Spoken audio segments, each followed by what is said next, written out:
మిత్రులారా నమస్తే. గురు పూర్ణిమ, వ్యాస పూర్ణిమ హృదయపూర్వక శుభాకాంక్షలు తెలియజేస్తూ, గురు బ్రహ్మ గురుర్విష్ణు గురుర్దేవో మహేశ్వర గురు సాక్షాత్ పరబ్రహ్మ తస్మై శ్రీ గురవే నమః. గురువు బ్రహ్మస్వరూపం, గురువు విష్ణుస్వరూపం, గురువు మహేశ్వరుడి స్వరూపం. గురువు ఆ త్రిమూర్తులను సృజించినటువంటి పరబ్రహ్మస్వరూపం. అలాంటి గురువుకు నమస్కారం. మిత్రులారా, గురు పూర్ణిమకి ఆ పేరు రావడం వెనుక కారణాలను ఒకసారి తెలుసుకుందాం.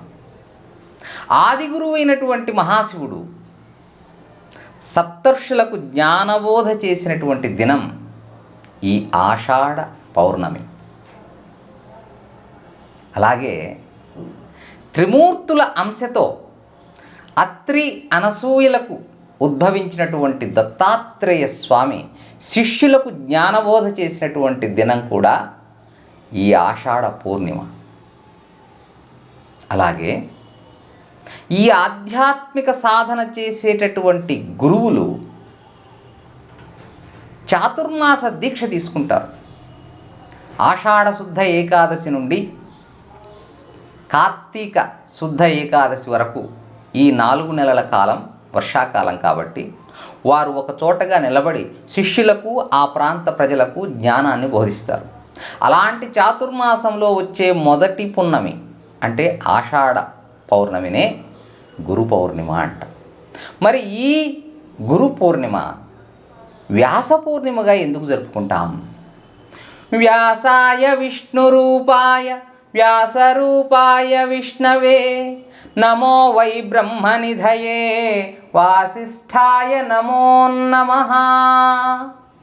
ఎందుకంటే వ్యాసుడు సాక్షాత్తు విష్ణుస్వరూపుడు, విష్ణువు నుంచి ఆవిర్భవించినటువంటి వాడు. విష్ణురూపాయ విష్ణుస్వరూపమైనటువంటి వ్యాసునికి, వ్యాసరూపాయ విష్ణవే వ్యాసుని రూపంలో ఉన్నటువంటి విష్ణువుకి నమో వై బ్రహ్మనిధయే. బ్రహ్మ అంటే ఇక్కడ వేదం అని అర్థం. ఎందుకంటే బ్రహ్మ ముఖము నుంచి వేదాలు ఉద్భవించాయి కాబట్టి బ్రహ్మము వేదము పర్యాయ పదాలు. కాబట్టి వేద నిధి, వేదము యొక్క జ్ఞానాన్ని ఒకచోటగా సంకలనం చేసినవాడు, ఆ వేద జ్ఞానాన్ని విశదంగా వివరించినటువంటి వాసిష్ఠాయ వశిష్ఠ వంశోద్భవుడైనటువంటి ఆ వ్యాసునికి నమస్కారం. మరి అలాంటి వ్యాసుడి పూర్వజన్మ వృత్తాంతాన్ని, ఆ వ్యాసుడి యొక్క ప్రాశస్త్యాన్ని కూడా ఇవాళ తెలుసుకునే ప్రయత్నం చేద్దాం. శ్రీ మహావిష్ణువు నుంచి అపాంతరతముడు అనేటటువంటి ఒక మహర్షి ఉద్భవించడం జరిగింది. ఆ అపాంతరతముడు అంటే అంతరతమము అంటే లోపలి చీకటిని తొలగించేవాడే అపాంతరతముడు, గొప్ప మహర్షి. ఈ మహర్షి బదరికాశ్రమంలో తపస్సు చేస్తున్నటువంటి నరనారాయణుల వద్దకు వచ్చాడు. ఈ నరనారాయణులు బ్రహ్మవక్షస్థలము నుంచి ఉద్భవించిన ధర్ముడి యొక్క కుమారులు. వీరు గొప్ప తపో సంపన్నులు, గొప్ప ధనుర్ధారులు, అవసరమైనప్పుడు శత్రువులను నిర్జించగల సామర్థ్యము కలిగిన వారు. వారు అపాంతరతముని పూజించారు.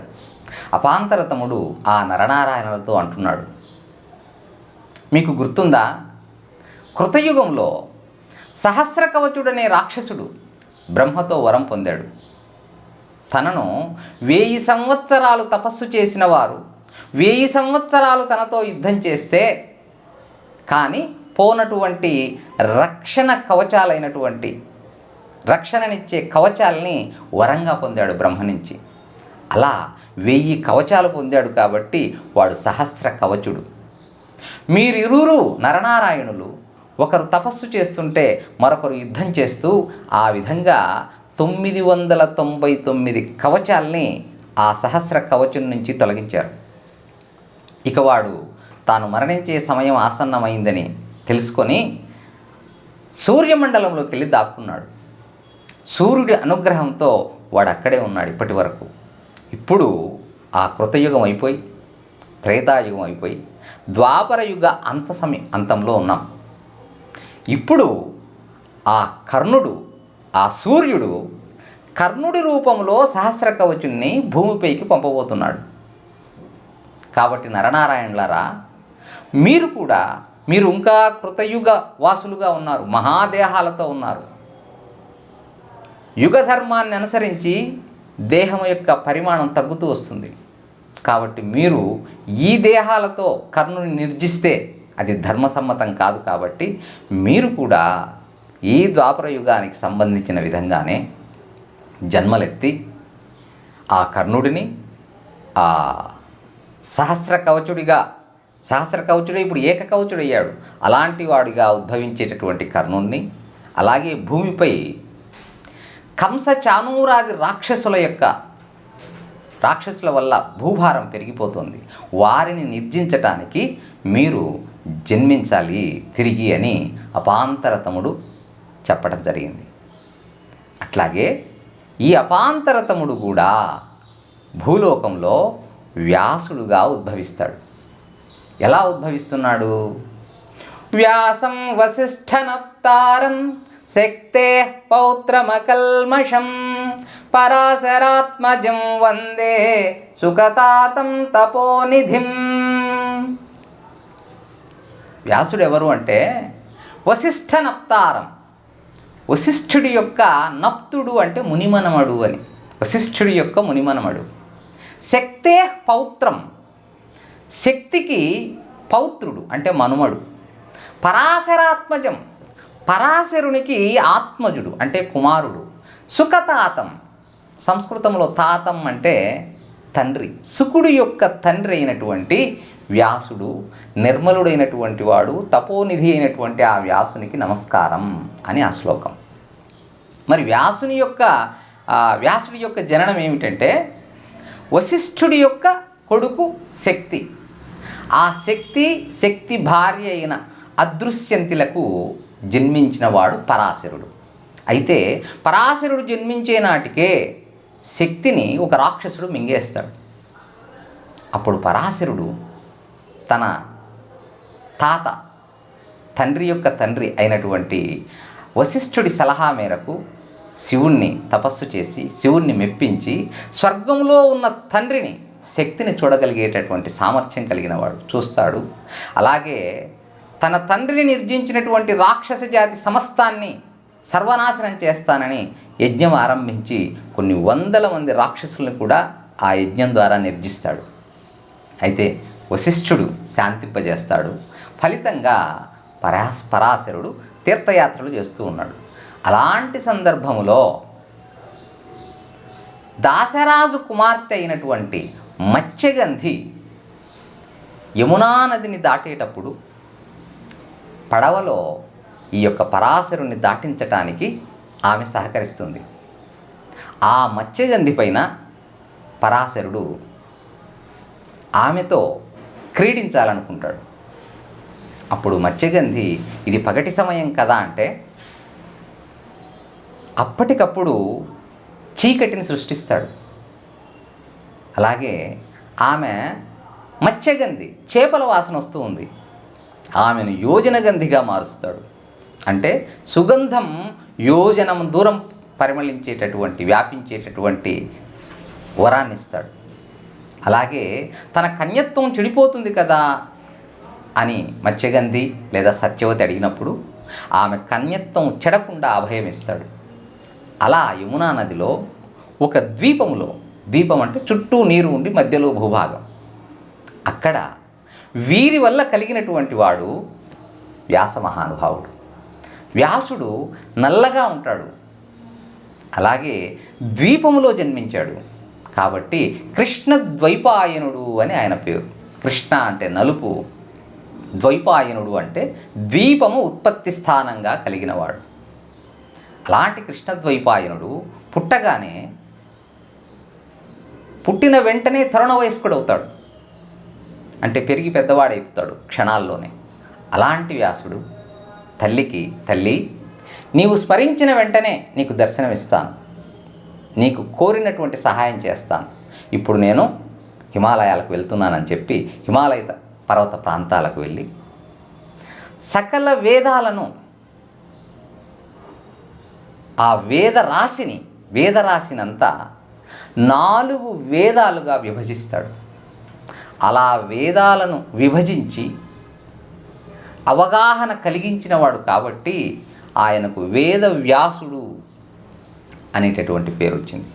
ఈ వేదవ్యాసుడు వేదాలను విపులీకరించటమే కాకుండా పంచమ వేదమైనటువంటి మహాభారతాన్ని, ఆ మహాభారతములోవే మనం చెప్పుకునేటువంటి భగవద్గీత, భీష్మ పర్వం నుంచి భగవద్గీత, విష్ణు సహస్రనామాలు, అట్లాగే శ్రీమద్ భాగవతం, అష్టాదశ పురాణాలలో గొప్పదైనటువంటి భాగవత పురాణాన్ని, బ్రహ్మసూత్రాలను ఇవన్నీ రచించినటువంటి మహాకవి, మహాఋషి శ్రీ వేదవ్యాసుడు.